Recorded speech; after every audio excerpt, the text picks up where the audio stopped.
Hi, I'm Jo Coburn. I'm here at the city law firm Cooley to talk about the first ever business and social network for female associate lawyers called Women in Law London, or WIL. Joining me are two women from the launch team, Sasha Grimm from Cooley and Suzanne Shetnikovic from Sherman and Sterling. Also here is Geraldine Gallagher from Executive Coaching Consultancy, which is committed to changing the gender balance at the top. Welcome to all of you. Now, you launched last year. Sasha, what gave you the idea for WIL in the first place? Well, it started in around the end of 2013. I was looking to find a network to join myself. The one that was aimed at women, but found that there weren't any that were aimed at associate level women. So also lots of networks that were aimed at more senior women or women as a whole across the profession. There weren't any that were aimed at my demographic. That is, women who are pre-partnership or pre-senior management level at an in-house level. So having done that, I contacted some friends and other contacts at law firms around the city, sort of asked if anyone would either be interested in setting something up or joining something if we did set something up. Got a really positive response. So a few of us met for a drink at the beginning of last year, in February I think. There was 5 of us in total, and decided to set up what's now become WIL. Initially we just thought about what we wanted, what our aims were. We came up with a mission statement, which is to promote and engage the next generation of women leaders in law. And I mean, the interesting thing was we thought we'd have a relatively small uptake, you know, between 80 and 100 people for our launch event. So Sasha and I set about looking at potential venues, and that was the kind of number that we were looking to pitch to. And actually, when we launched online with the Lawyer magazine article that came out in July of last year, we had such a phenomenal response that we had over 700 applicants for our launch event. And how did you feel at that point? Oh, well, it was incredible. It was sort of like shouting out into the dark and suddenly hearing literally hundreds of people responding. It obviously really hit a nerve with women around the city. And I mean, it goes to show that these aren't women who, they don't want to leave the law. I mean, the legal profession has a real problem with women leaving before they make partner or before they get to senior management level. Or people not being promoted, yeah. Right? So at the time when they really should be being considered for those senior positions. Yeah. So is that what these women are looking for? They want to have some support, a network to help them progress, or just a network to talk to people? It's probably a bit of both, actually. I mean, one of the things that we really want WIL to be is it's a grassroots network. All of us in the committee, we're all associate level. We want it very much to reflect the membership and be driven by what the membership wants. So, I mean, we do a whole mix of events. So we have networking events, informal and formal. We do professional development courses as well, and putting people in touch with each other as well as sort of giving them encouragement. But we're increasingly also trying to look at the firm level and look at what firms are doing about encouraging women to come up through the profession. So that's engaging on a kind of bilateral basis with firms, talking to them about what we're doing, what we want to be doing, but also putting people in touch with each other between firms. So we have this WIL Connect initiative, which is about bringing representatives of the women's networks internally at firms together to then start looking at different initiatives going on across the city and to try and share information in a way that might have positive benefit for a number of firms and businesses across the city. I mean, it's very much about private practice and in-house. And I think it's a social network, as you mentioned at the beginning, but first and foremost for us, it was about providing women of an associate level with access to more senior females within the profession. So access to role models, not in a structured way, just in a,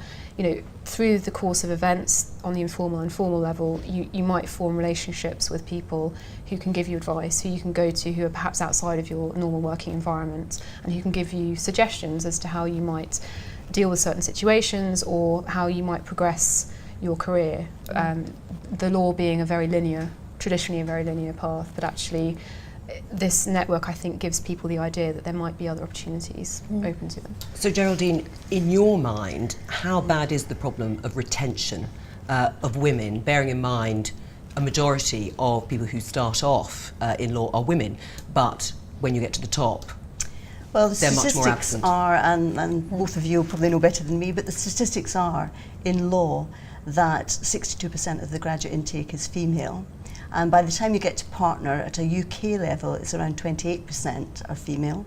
However, in the city, and that's the part of the world that we do most of our work, coaching female lawyers, and there it's actually as low as 18% in the city, in the kind of firms that both Suzanne and Sasha work in. So I think that's a real problem as a business model, to hire so many fantastic women, and it irks me that so few make it to partner.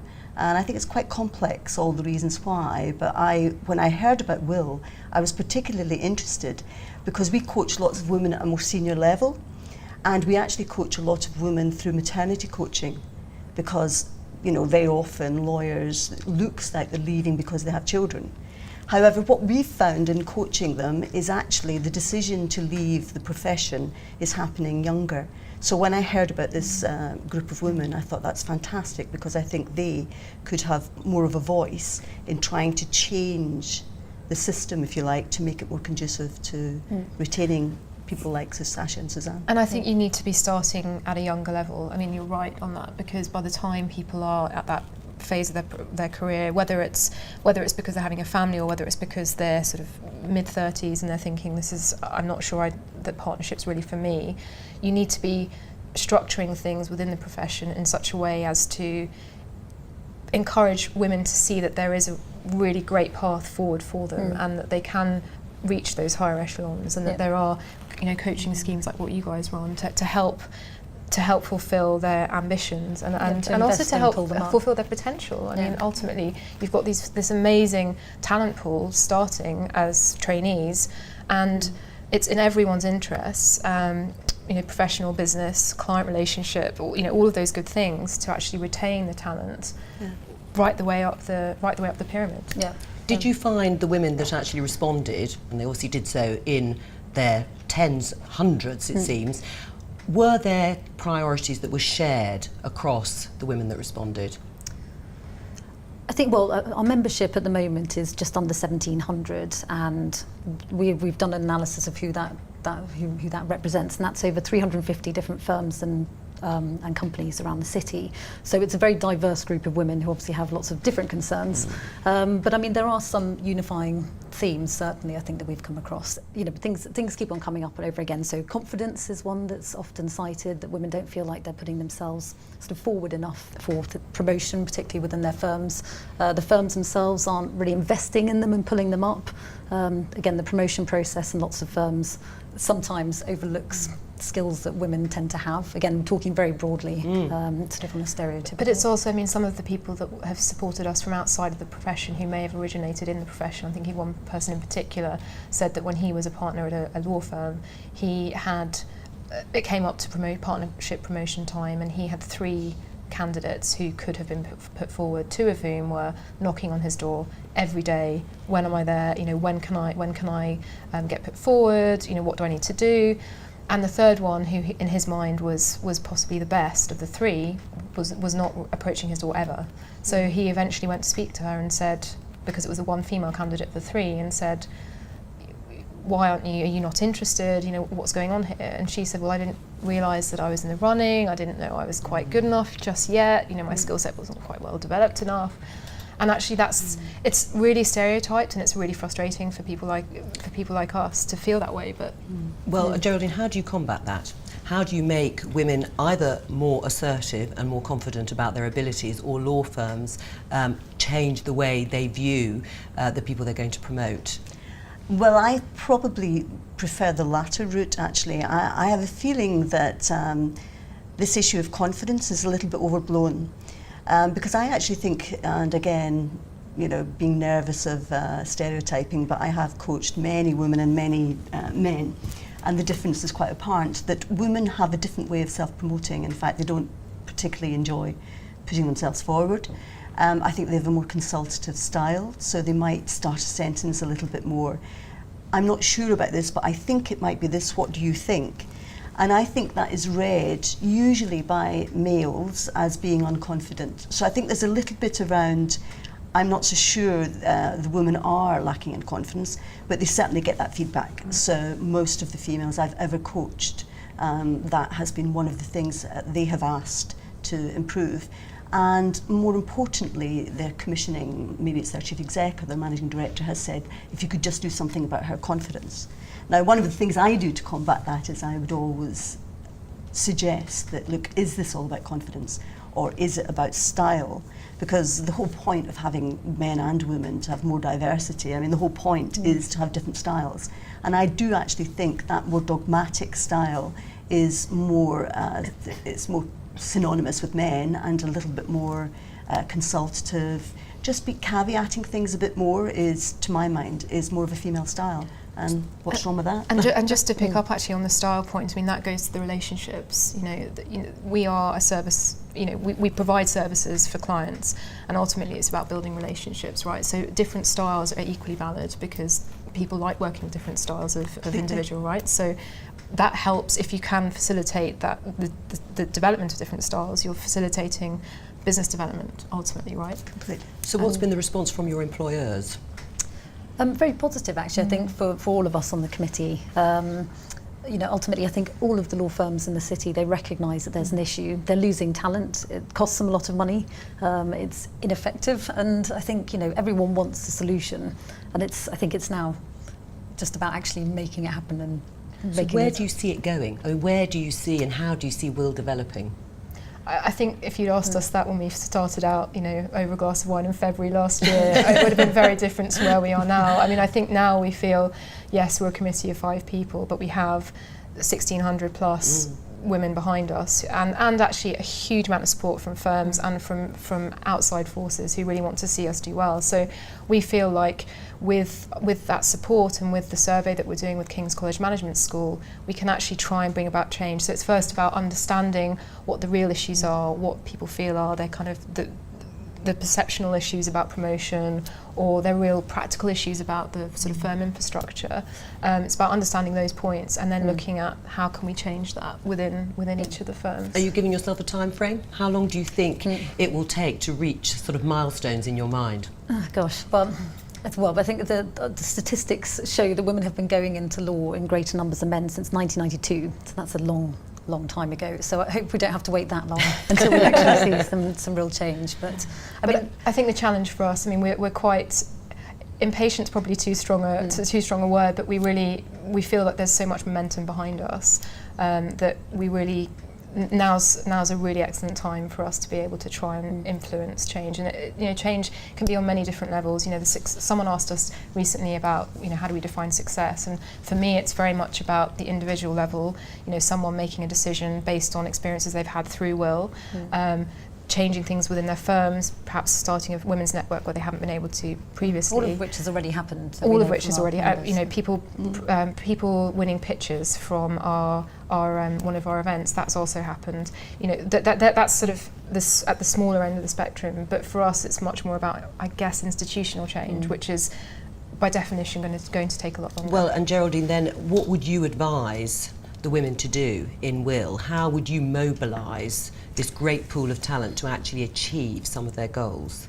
Well, this is quite a practical point, but to have 1,700 members so quickly, one of the issues is about how to constantly communicate, because I have to say Sasha and Susanna are incredibly busy, so this is something they're doing, but they have full-time jobs as well, and they're lawyers, and I know all the issues involved in being lawyers.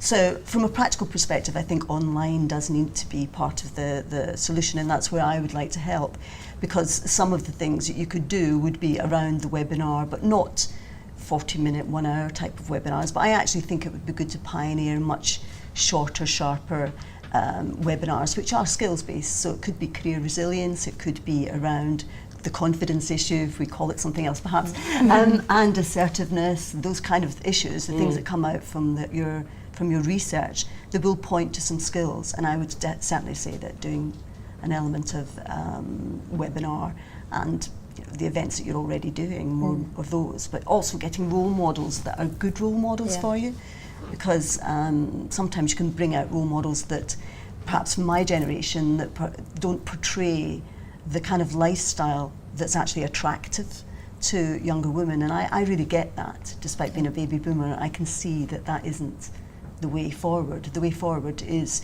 to actually be able to mix having a personal life and having a career, and not just one or the other. And that's certainly something that we hear from members as well, that there are lots of assumptions that the women themselves hold, as well as their management, particularly around family, which of course shouldn't be a gendered issue, but it becomes so.